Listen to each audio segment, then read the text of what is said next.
अच्छा, एक और अल्फाज बहुत ज़्यादा यूज़ होता है जिसमें हम CPC कहते हैं किसी को, कॉस्ट पर क्लिक और कॉस्ट पर इम्प्रेशन। कौन सा बेहतर वे है इस्तेमाल करने के लिए? Which one will be best for the, मतलब एक होती है मार्केट, हमारे पास नॉर्मल मार्केट है, इंटरनेशनल मार्केट है। सो अगर तो प्लेटफॉर्म आपका गूगल होता ना, तो मैं बोलते हैं गो विद PPC या CPC, मतलब एक ही है, कॉस्ट पर क्लिक, पे पर क्लिक। ठीक है, वहां पे कॉस्ट क्या पड़ रही है आपको पर क्लिक, के मतलब वो from a user perspective. Pay per click, what are you paying per click, मतलब दोनों का प्रीटी मच सेम है। तो for intent buying platforms, Amazon PPC, Google PPC, Bing Yahoo PPC, and a lot of other programmatic advertising platforms, they go with PPC, मतलब कि पर click आपको कितना पे करना पड़ रहा है। Facebook, when you generally go with your initial campaigns on anything, you don't have to, मतलब Facebook आपको कॉस्ट पर 1000 इंप्रेशन के ऊपर तोल रहा होता है। ठीक है, वो आपको ये देख रहा होता है कि 1000 लोगों पहले वो जब ऐड चलाते हैं ना, फौरन से नहीं बताता अगले सेकंड में कि 1000 लोगों के मैं आपको कितने चार्ज कर रहा हूँ। उसमें कुछ कंट्रीब्यूटिंग फैक्टर्स होते हैं जिसके बेस पे वो आपको एसेस करता है, इवैल्यूएट करता है कि वो आपको 1000 लोगों को ऐड दिखाने के कितने पैसे चार्ज करेगा। ये उनका समझे सॉर्ट ऑफ करेंसी है, बेस्ड ऑफ कि आपको किस बेस के ऊपर वो आपको चार्ज कर रहा होगा, राइट। तो फेसबुक देखता है number of actions taken on an ad, कि कितने लोगों ने एक्शन लिया है on a particular ad, versus आप क्या पे करने के लिए तैयार हो। ठीक है, एंड देन उन दोनों चीजों को एवेल्युएट करने के बाद फिर वो आपको बताता है कि हाँ जी, मैं आपको 1000 लोगों को ऐड दिखाने के ये पैसे चार्ज करूंगा। सो आपको एक मैट्रिक याद होगा, पहले एक मैट्रिक होता था जो कि फेसबुक ने खत्म कर दिया और उसको नया नाम दिया उन्होंने, रेलेवेंस होता था पहले, रेलेवेंस स्कोर। फेसबुक ने खत्म कर दिया रेलेवेंस स्कोर और उसको तोड़ दिया 3 एरियाज में। रेलेवेंस स्कोर आपको बताता था कि आपकी एड फेसबुक के लिहाज से 10 आउट ऑफ क्या नंबर लेके गया है, 10 में से कितने नंबर लेके गया। फेसबुक तो वो बहुत ना वेग था, मतलब कभी 10 में से कोई एड 4 लेके जा रहा है विच इज रियली बैड, तो लेकिन वो सेल्स बहुत लेके आ रहा है, और कभी वो 10 में से 9 लेके आ रहा है, सेल्स ही नहीं लेके आ रहा।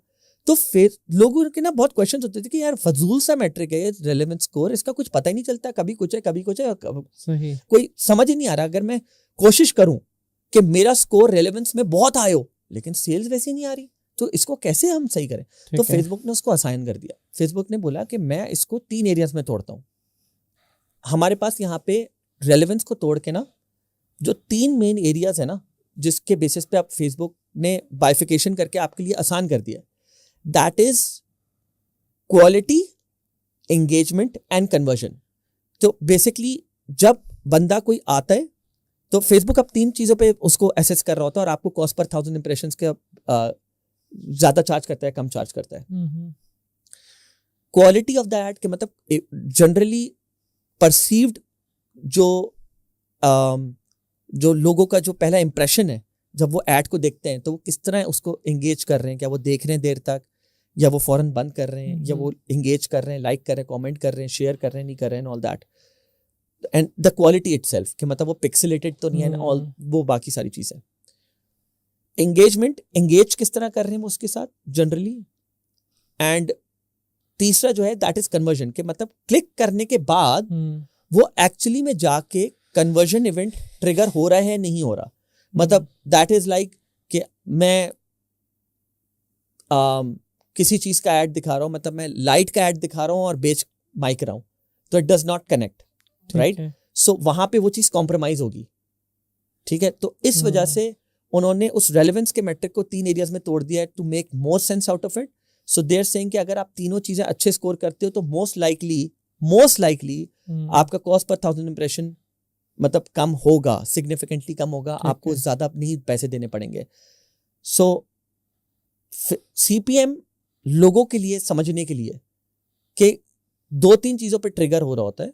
ऑब्वियसली जो मैंने तीनों चीजें बताई वो है कि ऐसा नहीं है कि आप बस बिड जीतो, मतलब ऐसा नहीं है कि बस आपने हाईएस्ट पे करा और आप ऑक्शन जीत जाओगे। या आप फेसबुक बोलता है कि वो बंदा जो अपनी क्वालिटी को अच्छा रख रहा है, एड क्वालिटी को, अपने एंगेजमेंट को अच्छा रख रहा है ऐड के, और अपनी कन्वर्जन अच्छी कर रहा है, जो तीनों चीजों में अच्छे मार्क्स पे कर रहा है, तो मैं उसको कम चार्ज करूंगा पैसों में। कॉस्ट पर 1000 इंप्रेशन मैं उसको कम चार्ज करूंगा, वर्सेस वो बंदा जो बोलता है मैं इन तीनों चीजों या 2 चीजों के ऊपर कॉम्प्रोमाइज कर रहा हूँ, एक चीज जो है ना बस सही चल रही है तो चल रही है, जैसे कन्वर्जन अच्छी चल रही है लेकिन पहली 2 चीजें बुरी चल रही हैं, उस बंदे को अगर सेम प्रोडक्ट भी है दोनों का, उस बंदे को ज्यादा पे करना पड़ेगा कंपेयर टू वो बंदा जो इन तीनों चीजों का ख्याल रख रहा है। ठीक है।